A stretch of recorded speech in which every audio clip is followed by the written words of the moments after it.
जय श्री राधे कृष्ण सकल कृष्णप्रेमी भक्तबृंदगणके जानाচ্ছি राधे राधे। आज फाल्गुन मासेर 3 तारिख 16 फेब्रुआरी रविवार।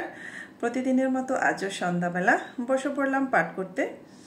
आज आमी परम ग्रंथ श्रीमद् भागवत गीतार एकटी श्लोकेर व्याख्या पाठ करब। सकल भक्तबृंदगण এই पवित्र गीता पाठ अवश्य श्रवण करुन এবং নিজের জীবনকে ধন্য করুন। ভগবান বলেছেন, ইন্দ্রিয় ইন্দ্রিয়ে অর্থাৎ প্রত্যেক ইন্দ্রিয়েরই নিজ নিজ বিষয়ে মানুষের রাগ এবং দ্বেষ বা অনুকূল ও প্রতিকূল ব্যাপারে স্থিতি হয়। মানুষের ওইগুলির বশীভূত হওয়া উচিত নয়, কারণ এই দুটি জীবের শত্রু। এই দুটি জীবের পারমার্থিক পথে বিঘ্ন প্রদানকারী শত্রু।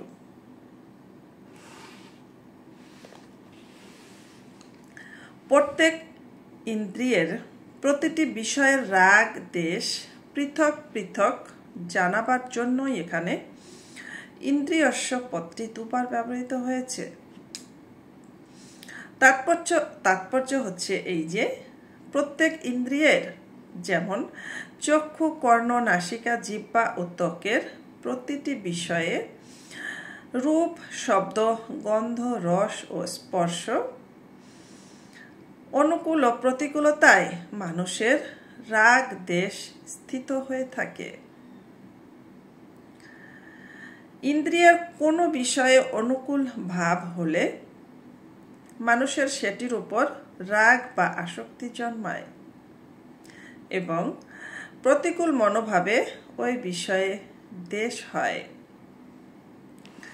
প্রকৃতপক্ষে রাগ এবং দ্বেষ ইন্দ্রিয়ের বিষয়ে অবস্থিত থাকে না। যদি বিষয়গুলিতে রাগ দেশের অবস্থিতি হতো তবে একটি বিষয় সকলের নিকট সমানভাবে প্রিয় বা অপ্রিয় হতো, কিন্তু সেরূপ হয় না। যেমন বর্ষা কৃষকের প্রিয় ঋতু হলেও কুম্ভকারের নয়। কোনো মানুষের ক্ষেত্রেও কোনো বস্তু সর্বদা প্রিয় বা অপ্রিয় থাকে না। যেমন ঠান্ডা হাওয়া গ্রীষ্মকালে ভালো লাগলেও শীতকালে ভালো লাগে না। এইরূপ সব বিষয়ই নিজ প্রতিকূল অনুকূল ভাব অনুযায়ী প্রিয় বা অপ্রিয় হয়ে থাকে। অর্থাৎ মানুষ বিষয়গুলিকে নিজের অনুকূল প্রতিকূল ভাব দ্বারাই সেগুলির ভালো মন্দ বিচার করে রাগ দেশ করে থাকে। তাই ভগবান রাগ দেশকে প্রত্যেক ইন্দ্রিয়ের প্রত্যেক বিষয়ে অবস্থিত বলেছেন। রাগ এবং দ্বেষ প্রকৃতপক্ষে মেনে নেওয়া অহম এ থাকে। অহম এ বা আমিত্বতে থাকে। শরীরের সঙ্গে মেনে নেওয়ার সম্পর্ককেই অহম বলা হয়। সুতরাং শরীরে যতক্ষণ এই সম্পর্ক বজায় থাকে ততক্ষণ রাগ দেশ থাকে এবং সেই রাগ দেশই বুদ্ধি, মন, ইন্দ্রিয় সমূহ এবং ইন্দ্রিয় সমূহের বিষয়ে লক্ষ্য করা যায়। এই অধ্যায়ের 37 থেকে 43তম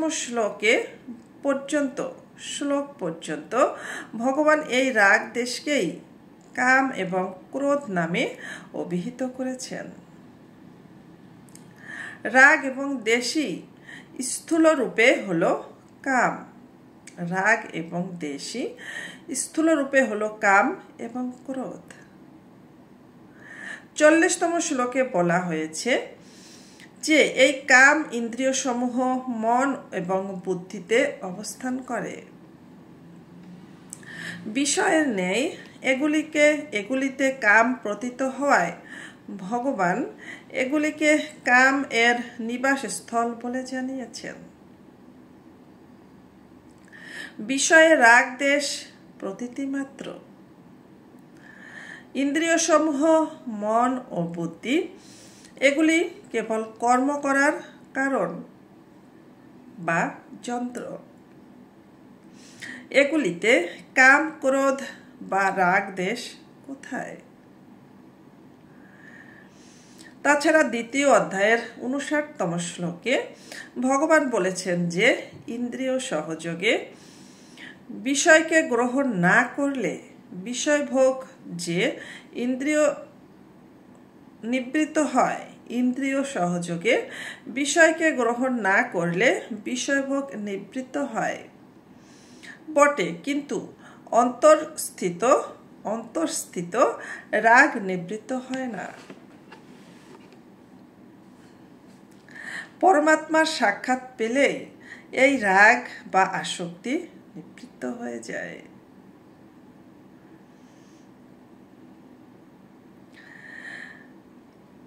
ভগবান সাধককে এই বলে আশ্বাস দিচ্ছেন যে রাগ দেশ বৃত্তি উৎপন্ন হলেও তার সাধন বা সাধ্য হতে নিরাশ হওয়া উচিত নয়। আজ এটুকুই। নমস্কার।